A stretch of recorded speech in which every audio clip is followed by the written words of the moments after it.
Naturally Marked here. Welcome back to my channel. Before we get into this video, I see you see me, so I want to see you. Press subscribe and become part of the fam bam. Hey guys, so this video is just going to quickly be about me showing you pretty much how I use my whipped shea butter like I promised you guys. So this is going to be the demo of how I use that whipped shea butter. So if you're interested in this video, then just keep watching.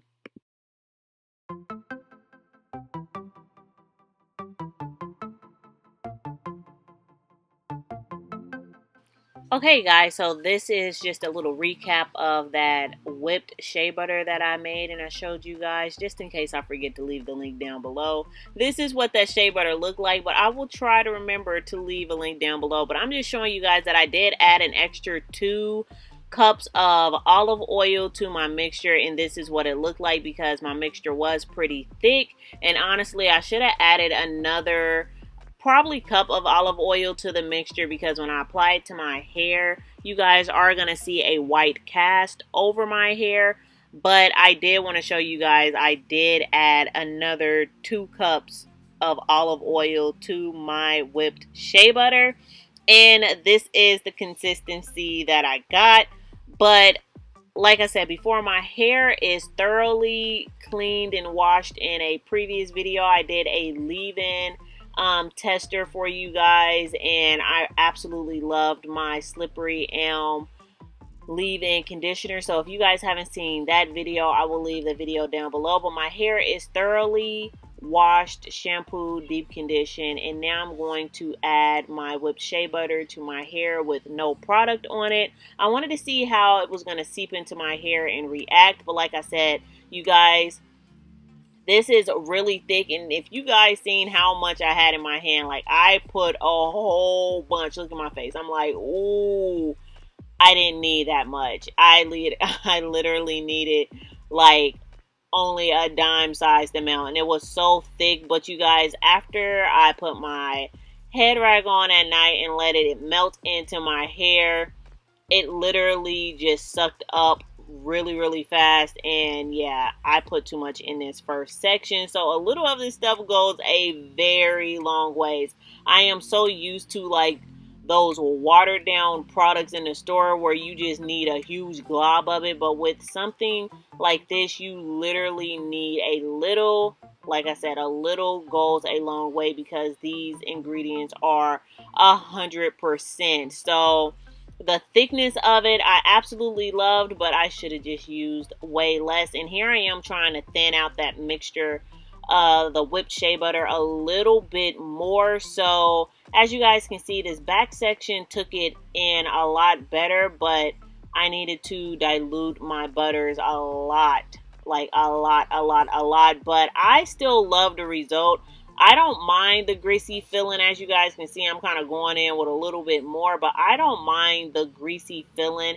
And I left my hair up in this style for about a week and a half, and my hair was thoroughly hydrated for the entire week. And I bet you guys are like, yeah, for real, I'm pretty sure it was, because your hair is white. But if you guys wait until the end of the video, you're going to see that my hair has no white cast on it. It just took a while for my low porosity hair to actually suck up all of this butter and all of this oils.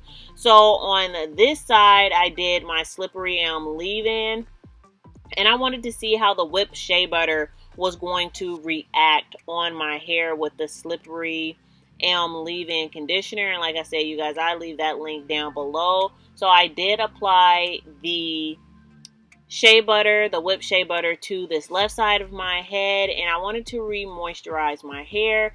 And you guys, for both sides, honestly, with the Slippery Elm and without the Slippery Elm, because the shea butter, the whipped shea butter, was so hydrating, I honestly felt like both sides was like soft when I took it down. Like I didn't have dry patches in my hair. I would have to say that it was a lot easier for me to apply the whipped shea butter on the Slippery Elm side, and as you guys can see, it wasn't that big of a white cast with a leave-in conditioner on the top of it. But I actually really enjoyed this, like both of my DIY products. Like I said, I will leave it down below, like for the Slippery Elm. Once again, I'm trying to remind myself as I'm editing this video, like, Sandy, make sure you put these links down in the description box. So if you guys haven't seen me do my simple wash and go, normally I do my wash and go in the shower, but for the sake of this video and using this whipped shea butter, I decided to do it outside of the shower.